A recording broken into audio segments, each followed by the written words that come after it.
Hello everyone, class 7th Heritage Maths exercise 5.1 question number first of C is given here. Fill in the blanks.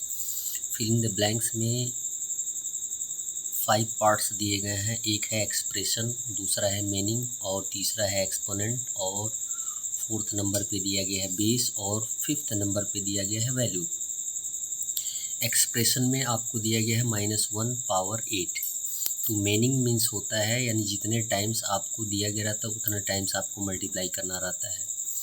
यदि बहुत बड़े स्तर पे आपको लिखना होता है तो हम शॉर्ट फॉर्म में भी लिखते हैं। मीनिंग में -1 को 8 टाइम्स लिखना है। सपोज़ 8 टाइम्स नहीं लिख पाएंगे तो आप सीधा सीधा लिख सकते हैं -1 into -1 dot dot dot 8 times. Clear. Exponent इसमें क्या दिया गया है, पावर यानी 8 दिया गया है। बेस कितना दिया गया है, -1 लिखते जाइए।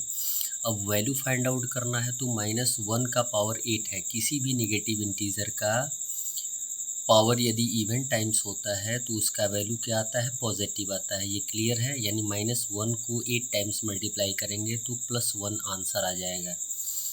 फिर एक्सप्रेशन में दिया गया 5 पावर 3। मीनिंग में क्या आ जाएगा, 5 को 3 टाइम्स मल्टीप्लाई कर देंगे, 5 इंटू 5 इंटू 5। क्लियर। अब इसमें एक्सपोनेंट क्या आएगा, 3। बेस क्या आएगा, 5। अब इसका वैल्यू फाइंड आउट कर देंगे तो 5 5 ज़ा 25, 25 5 ज़ा 125। क्लियर। सी दिया गया है -9 पावर 2। यानी मीनिंग में क्या लिखा जाएगा, -9 को 2 टाइम्स मल्टीप्लाई करेंगे यानी -9 इंटू -9। इसमें एक्सपोनेंट क्या है, 2 है। बेस क्या है, -9 है। क्लियर। अब हमें इसका वैल्यू फाइंड आउट करके लिखना है यानी 9 से 9 को मल्टीप्लाई करेंगे तो 81 आएगा। किसी भी निगेटिव इंटीजर्स को इवन टाइम्स मल्टीप्लाई किया जाता है तो आंसर क्या हो जाता है, पॉजिटिव हो जाता है। यानी आंसर आ जाएगा 81।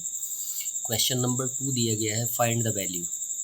वैल्यू फाइंड आउट करना है -5/6 होल टू द पावर 3। यदि होल टू द पावर 3 दिया गया रहता है तो जितने टाइम्स हम न्यूमरेटर को मल्टीप्लाई करते हैं उतने टाइम्स हम डेनोमिनेटर को भी मल्टीप्लाई करते हैं। यानी -5 को 3 टाइम मल्टीप्लाई करेंगे तो 6 को भी 3 टाइम्स मल्टीप्लाई करेंगे। क्लियर है।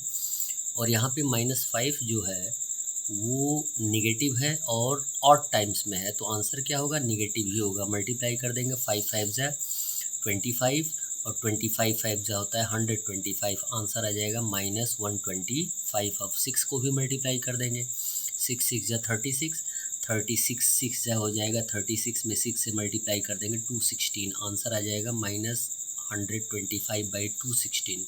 क्लियर। बी दिया गया है 3/-4 होल टू द पावर 4। यानी न्यूमरेटर को भी 4 टाइम्स मल्टीप्लाई करेंगे और डेनोमिनेटर को भी 4 टाइम्स मल्टीप्लाई करेंगे। क्लियर है। तो 3 3 ज़ा 9, 3 ज़ा 27, 3 ज़ा 81 आ गया। क्लियर। अब 4 को मल्टीप्लाई करेंगे, यहाँ पे 4 नेगेटिव है और 4 टाइम्स है यानी इवन टाइम्स है तो आंसर क्या होगा, पॉजिटिव होगा। 4 4 ज़ा 16, 16 4 ज़ा 64 और 64 में 4 से मल्टीप्लाई कर देंगे तो आंसर आ जाएगा 256। आंसर कंप्लीट हो जाएगा 81/256। सी दिया गया है -1/5 पावर 3। यानी -1 को 3 टाइम्स एंड 5 को 3 टाइम्स। तो -1 को 3 टाइम्स मल्टीप्लाई करेंगे तो -1 आएगा क्योंकि पावर क्या है, ऑड टाइम्स में है। नेगेटिव जब भी मल्टीप्लाई किया जाता है यदि पावर ऑड टाइम्स होता है तो आंसर नेगेटिव होता है, यदि पावर इवन टाइम्स होता है तो आंसर पॉजिटिव होता है।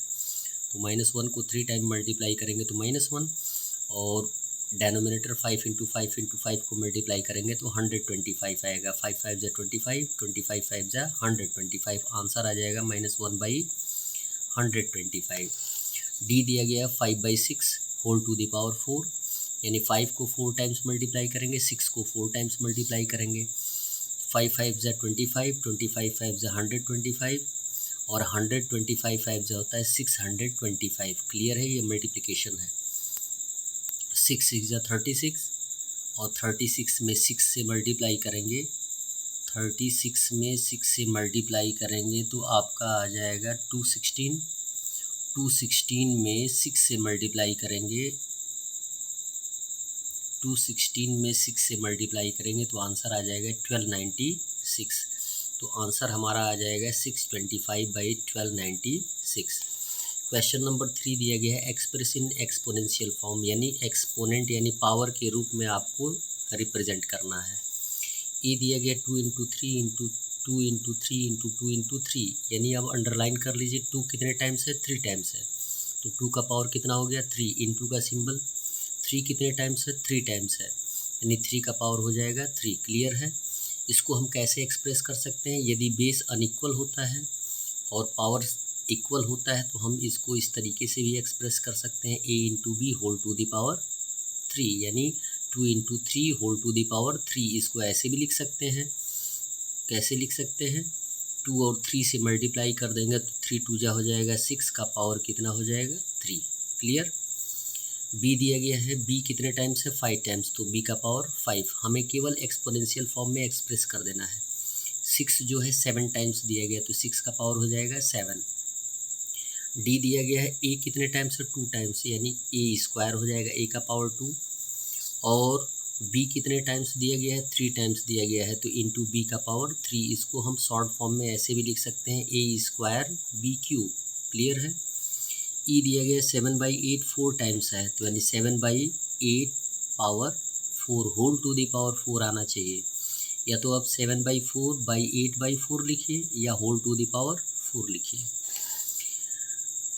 एफ दिया गया है 3 इंटू 3, यानी 3 स्क्वायर हो गया, 2 इंटू 2 इंटू 2 स्क्वायर हो गया, बी स्क्वायर इंटू ए स्क्वायर यानी 2 टाइम्स है, 3 और 2 अनइक्वल है और उसके बाद पावर सेम है, तो आप इसको ऐसे भी लिख सकते हैं 3 into 2 whole to the power 2, और ये शॉर्ट फॉर्म में आ जाएगा बी स्क्वायर ए स्क्वायर। इसको हम अभी ऊपर बताया हमने, इसको और किस तरीके से लिख सकते हैं, 3 2 जा 6, 6 का पावर 2 हो जाएगा, बी स्क्वायर और ए स्क्वायर या ए स्क्वायर या बी स्क्वायर। क्लियर है। That's all.